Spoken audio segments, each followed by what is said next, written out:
is the first transformer, which is called the encoder decoder with multi-head attention. Okay, that's the very first one. The architecture looks like this, right? Inputs go here. The encoded output goes here. You have another input, the second input that goes here. Your predictions go here. This is the encoder part. This is the decoder. This is the 2017 paper by Vaswani et al. Okay, that's the original. That's what I gave you in the book. Since then, there have been many variations of this idea, as you have seen, including BERT and all the BERT variants like Roberta. So if you see Robert,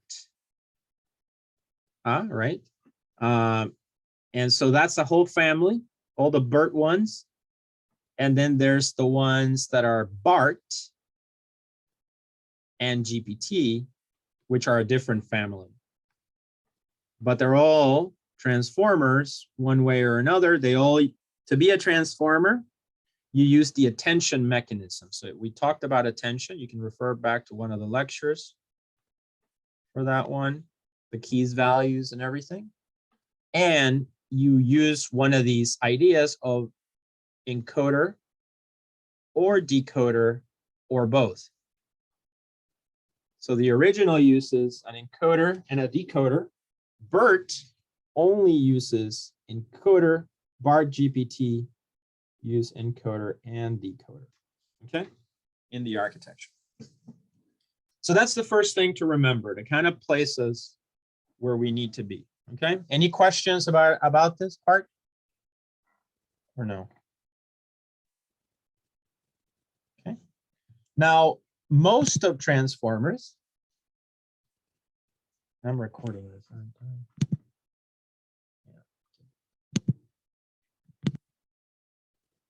Most transformers were done initially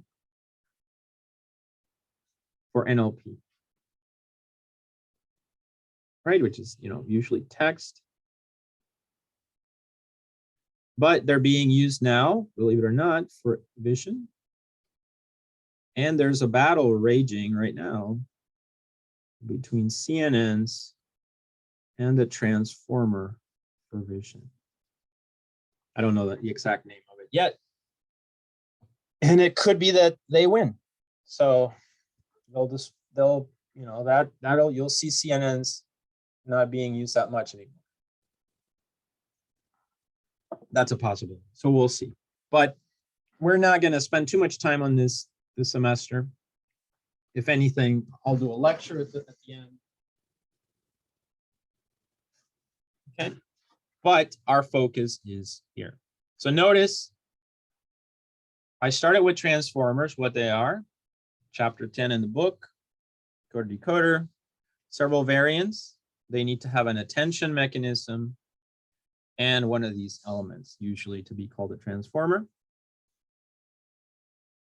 Then we said the transformers actually NLP and vision. Our focus is on NLP. Okay. All right, then we say, so now we are in the transformers NLP approach.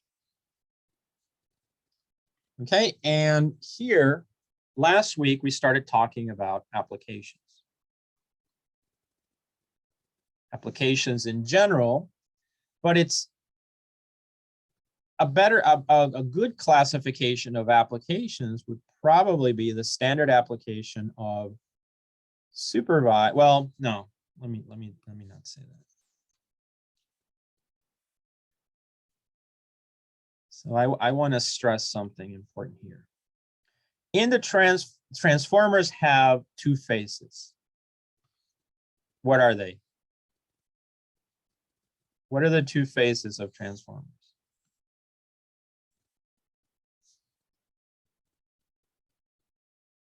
Guys?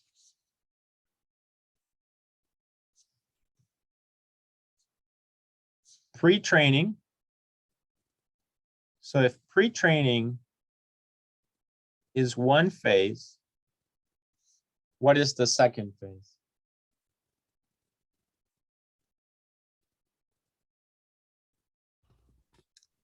Fine. Well, fine tuning. Fine tuning, right? Okay. Pre-training is done on, let's say for instance, let's take a statistic. You guys probably know this better than me because you know a lot more about computers, but if you think, would you say 2.5 terabytes is a lot of data? Of text data? Imagine, I don't mean movies, I just mean like text. So much. So much, right? A common crawl, how many terabytes do your GPU boxes have? I think mine has 2 terabytes and this is 2.5, right? So it doesn't even fit on my hard drive. So think about it, 2.5 terabytes of a common crawl. A common crawl is the term given to a crawler that scrapes the web, right? Common crawl for a specific set of text. So for instance, one of the transformers, Roberta,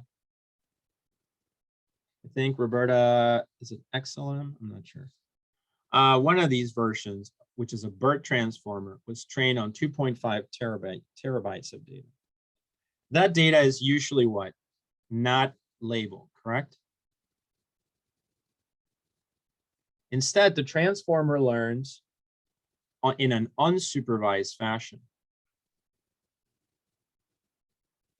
But that's the, what do you call it? The pre-training phase. So for instance, if we think of the transformer as this,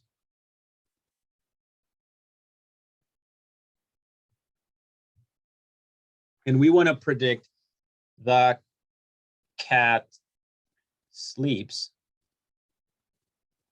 and that's the first sentence. And then we want to predict the next sentence, which would be, and then it wakes up, then this input would go here, the next sentence, and then wakes, right, would go here. What the transformer should predict is, and then wakes up. So up is the word that should be predicted. Does this make sense, guys? Yeah. Yeah. So what I'm saying is, why is this unsupervised? Because you have 2.5 terabytes of text where you have sentences followed by what? Other sentences, right? So every 2 sentences, you grab a sentence, you just grab the next. You have what is called the next sentence prediction problem, where we have the cat sleeps and then the next sentence and then wakes up. The car is going fast and the pedestrians got out of the way. Do you guys see why it's unsupervised? That's really the only thing you need to understand here. That pre-training can be done like this. Now, this is not exactly how it's done, but it's a simple explanation just to give you the intuition of why it's, in particular, why I want to say that it is unsupervised here. Any questions about that?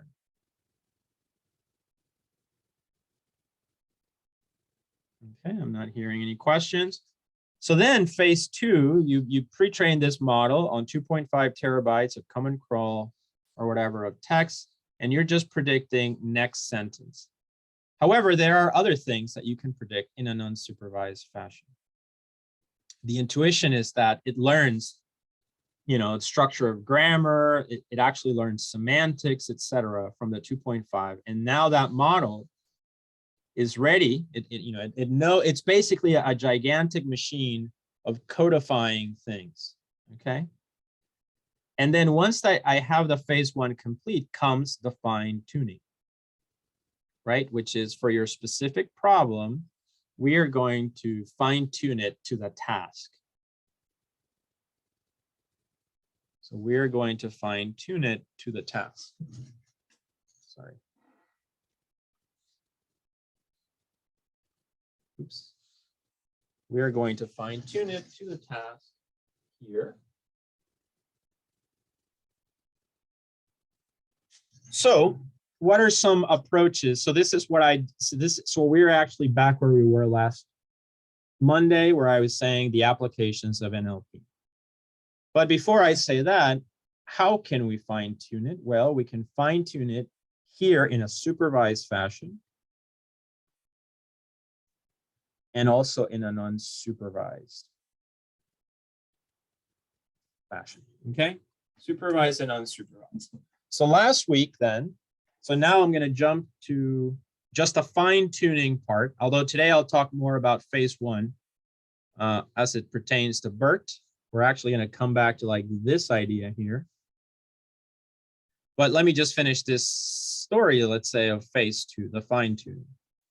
So let's go to another slide. So now we are in fine tuning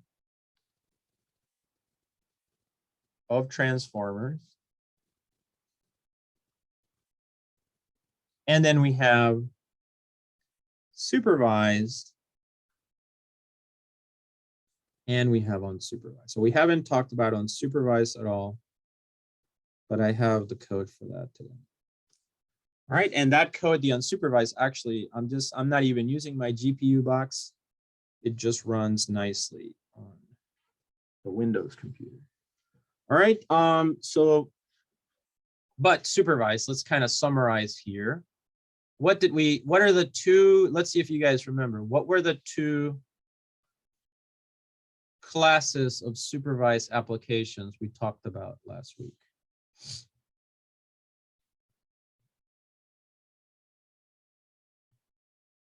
You remember?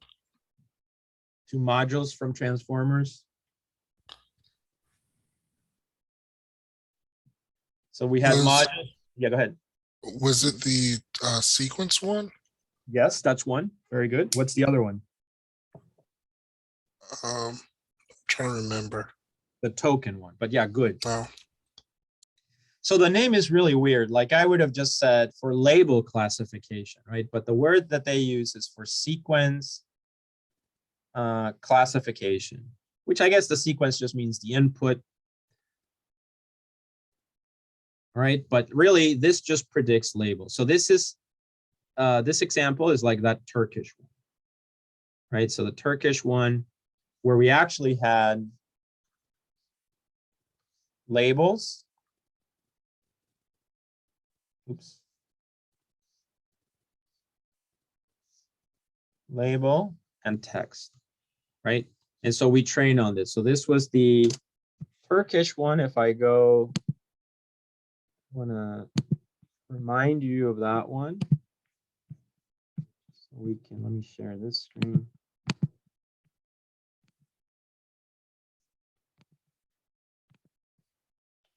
Okay, and here, you should be seeing the GitHub.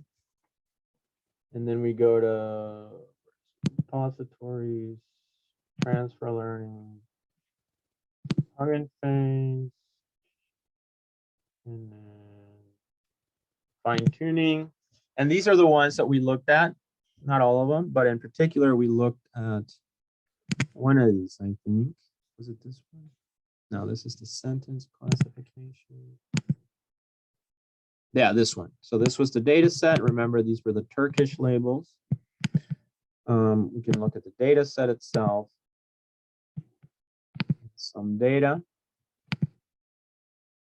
And you can see we had it here where we have, this is one sample. There are no commas except for the comma that separates, this is the category from the text itself. So you're going to fine tune, given some text to predict the label, where all of this text needs to run through a transformer for the encoding, basically. All right, so this is the supervised approach. And if we go back,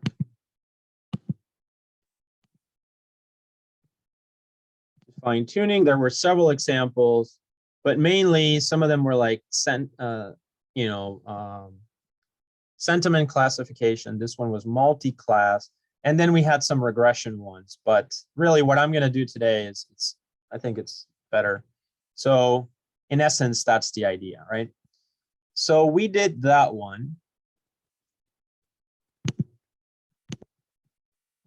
And in this case, these for sequence classifications, actually, let me get that right. So if I look at this,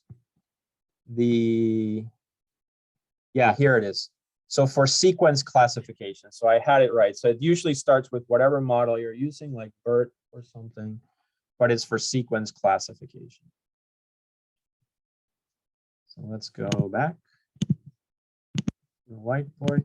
So that's, let's say, one type of approach, right? That's one type of approach. Number one, for sequence classification, the output is for any amount of text, one label.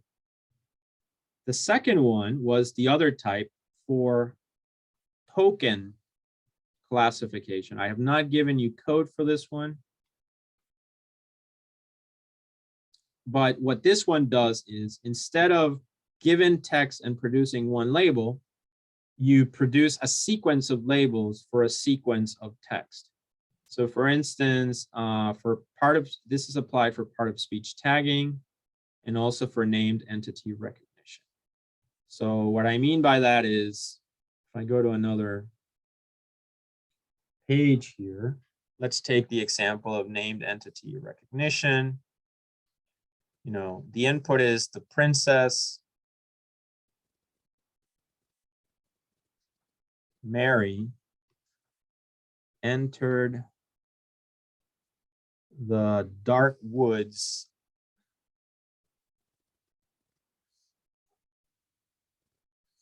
of Engar. Let's see. Some example like that from the literature. So this is the input. If this was for sequence classification, it would just give us a whole label. Like for instance, this might say scary, right? You know, if it was something like that. But for token classification,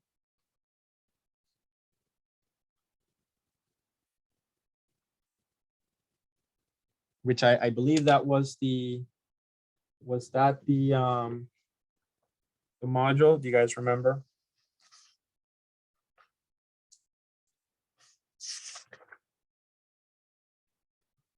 It should be, yeah, for token classification, that's definitely the name. Then it's gonna predict. So tell me, of these words, which ones are entities?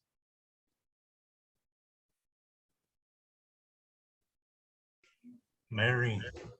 Mary is a person, right? What about the dark woods of Engar? That's a little more questionable. Is it going to see the capital and then just assume darkened woods It's are? not by. Don't assume just by capital. Assume it's like you. It's smart. Is that an entity? Well, if it's smart, then yes, it would assume so. What would be the dark woods of Engar? What type of an entity? I mean, it's a place. It's a place, right? Like if I say I'm going to New York City is an entity, right? So in this case, let's say location. Does this make sense? Mhm. And what about princess? Yeah, person. It's a type of person, right? Exactly, very good. So remember, with transformers, no, don't just like assume, you need to assume more.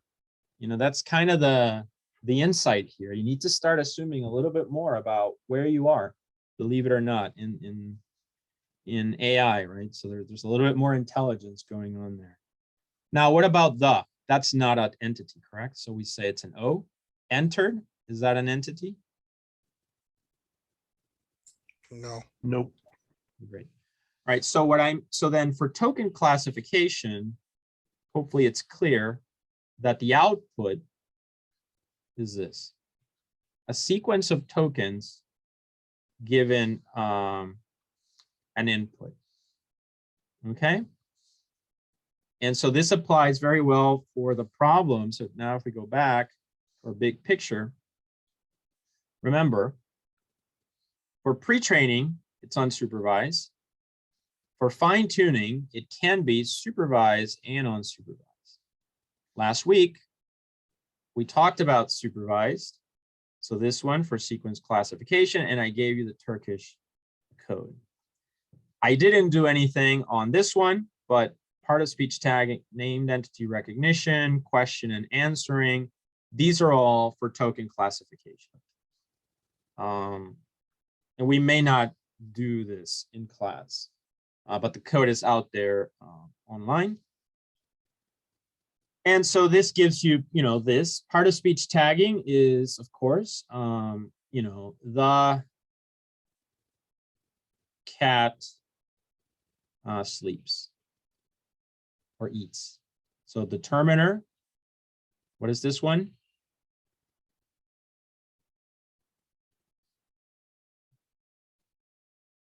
It's a noun, correct? Or no? Verb, and so on. Same thing, right? You get this sequence, you get that as an input, and you get this sequence as an output. But these are still, would you agree that these are still supervised? That means that you need to have labeled data, right?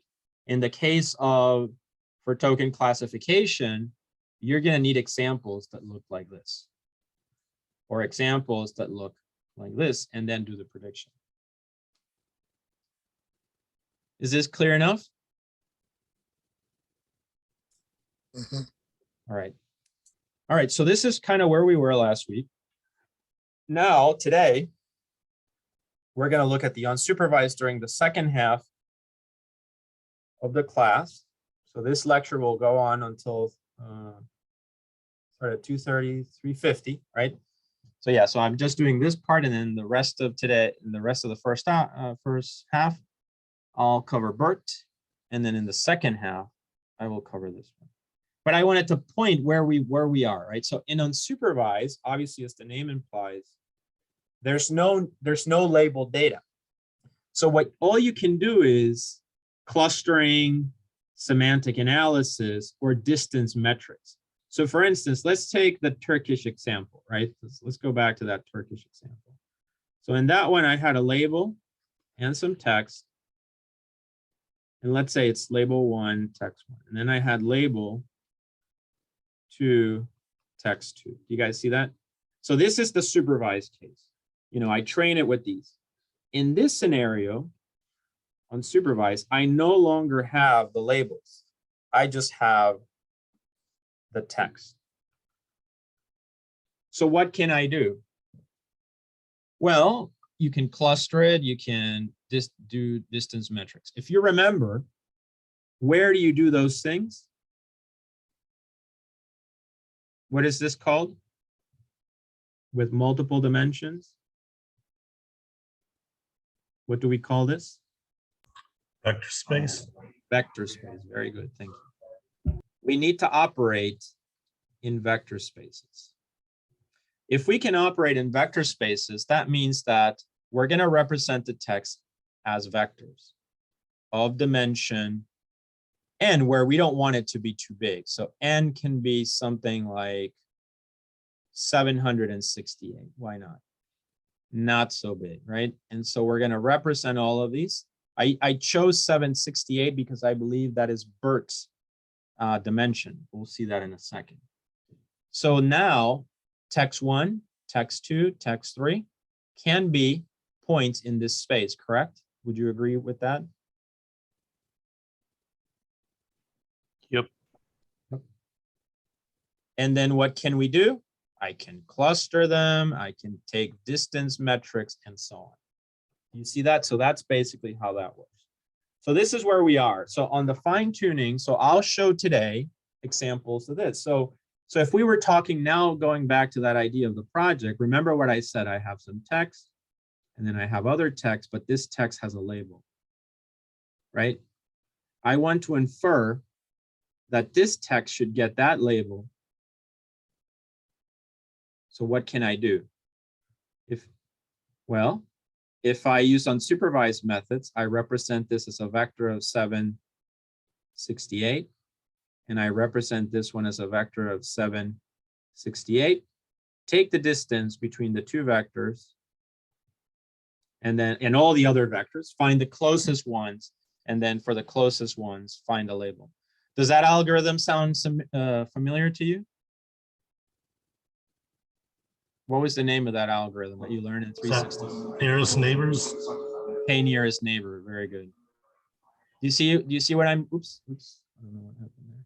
You see what I'm doing here? So I'm saying that somehow we're going to use a pre-trained transformer, but on the fine-tuning part, instead of kind of like training it, so we're not fine-tuning it in a way, right?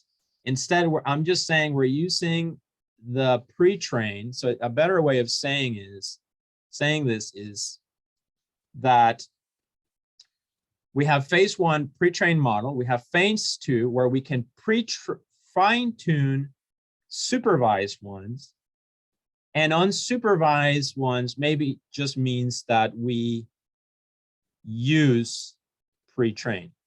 There is maybe no element of fine-tuning, but it is just the second phase. That's why the better term was second phase over, let's say, fine-tuning. Is this concept clear enough, guys? Any questions?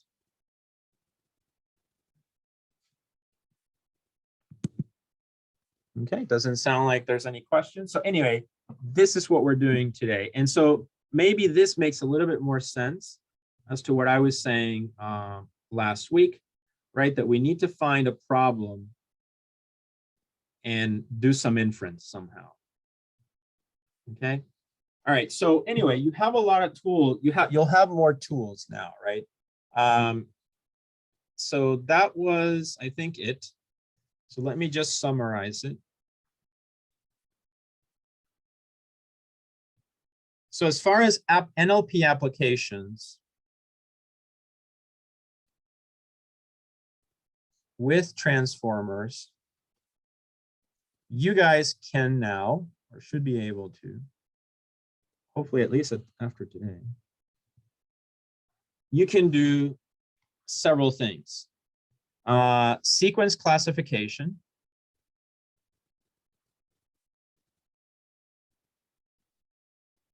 Sequence classification, so that means, you have a label and text, like the Turkish example.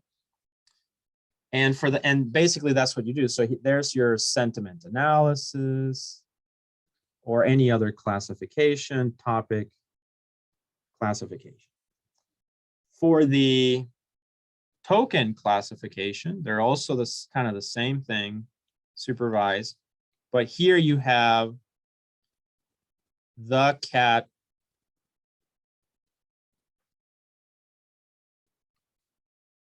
eats. You predict a sequence such as the part of speech tags, determiner, noun, verb. Or it can be named entity recognition, question and answering, etc. Now today I'm throwing at you unsupervised, where we're not gonna train it on the fine tuning, but we're gonna use the transformer to encode our text.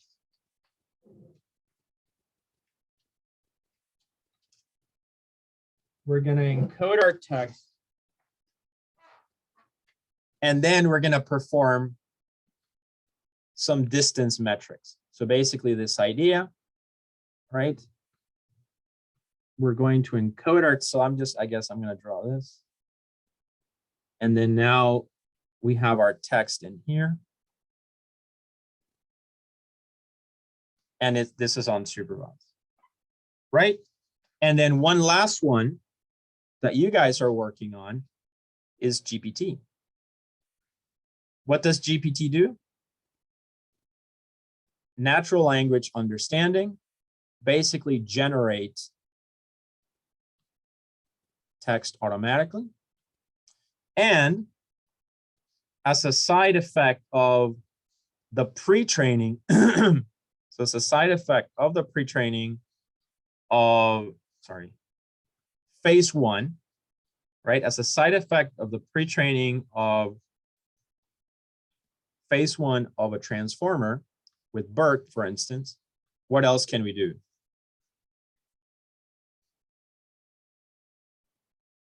So I guess a third category here is masked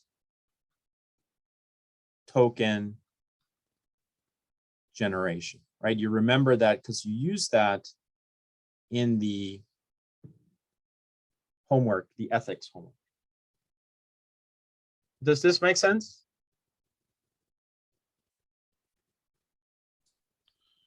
Yeah.